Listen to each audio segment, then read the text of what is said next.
Morning student, आज हम अपना टॉपिक पेज नंबर 15 से आगे कंटिन्यू करेंगे। आज के टॉपिक में हम बताया कि हमें जो मछली सुखाने के लिए कितने नमक की ज़रूरत पड़ेगी, कितनी क्वांटिटी की। तो जैसे यहाँ पे दिया हुआ है कि हर महीने 6 किलोग्राम मछली के लिए 1500 किलोग्राम नमक की ज़रूरत पड़ेगी, जबकि जो नमक का रेट है वो 1 किलोग्राम नमक है वो हमें 2 रुपये में मिलता है। तो यहाँ पे वो क्या कह रहा है, 6 किलोग्राम मछली के लिए 1500 किलोग्राम नमक। इट मीन्स ये जो नमक है वो मछली का 1/4 हमें चाहिए होगा उसको सुखाने के लिए। तो नमक की कीमत हम कैसे निकालेंगे? 1500 रुपये, हमें 1500 किलोग्राम नमक चाहिए 6000 किलोग्राम मछली के लिए। तो जो नमक की जो मूल्य है वो 1 किलोग्राम है जो वो 2 रुपये की है। तो 1500 किलोग्राम कितने की होगी? 3000 रुपये की। ठीक। सेकंड क्वेश्चन है कि पैकिंग, इन्होंने बताया हुआ है कि पैकिंग और बस का किराया कितना है, वो है 3000 रुपये। तो इस तरीके से मछलियों को सुखाने और बेचने का जो मासिक खर्चा हमें वो बताना है। ठीक है।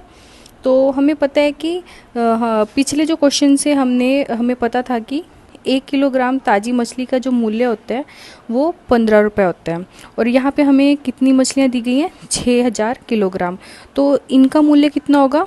15 को जब हम 6 से मल्टीप्लाई करेंगे, गुना करेंगे, तो हमारे पास 90 आता है, और ये बाकी की जो बची हुई 3 0 हम पीछे एज इट इज़ लगाएंगे। तो 6000 को जब हमने 15 से गुना किया तो हमारे पास कितने मूल्य आया? 90,000 रुपये। ठीक है, ये 6000 किलोग्राम मछली का मूल्य है। अब इसमें कुल खर्चा कितना आया हमें ये पता लगाना है।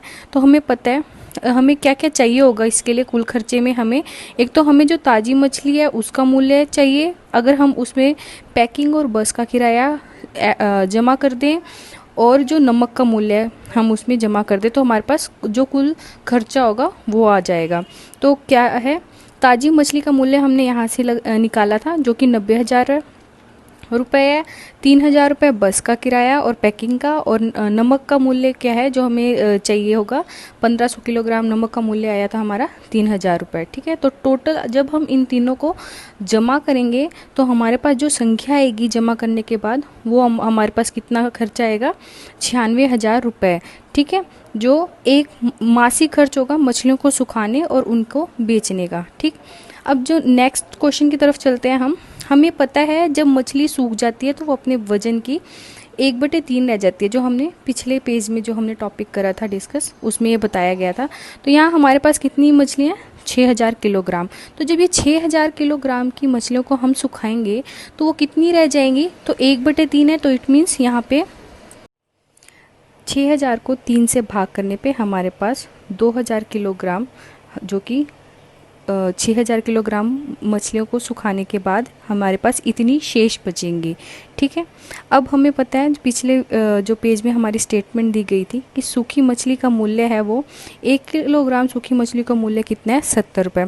अब हमें चाहिए कितनी? 2000 किलोग्राम सूखी मछली का मूल्य। तो जब हम 70 को 2000 से गुना करेंगे, जो कि 1 किलोग्राम सूखी मछली का मूल्य है, इसको जब हम 2000 से गुना करेंगे तो हमारे पास 2000 किलोग्राम मछली का मूल्य प्राप्त हो जाएगा, जो है 1,40,000 रुपये। ठीक है।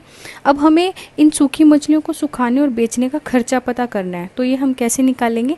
जो हमारा कुल जो रुपए हैं जो सूखी मछलियों को बेचने से प्राप्त हुए हैं, यानी कि ये, और जो हमारा कुल खर्चा जो हमें यहाँ से प्राप्त हुआ था, यानी कि 96,000 रुपये। ठीक है। तो अब जब हम 1,40,000 में से 96,000, ठीक है, ये संख्या जब हम घटाएंगे तो हमारे पास जो टोटल जो अमाउंट मिलेगा वो होगा 44,000 रुपये। ठीक है।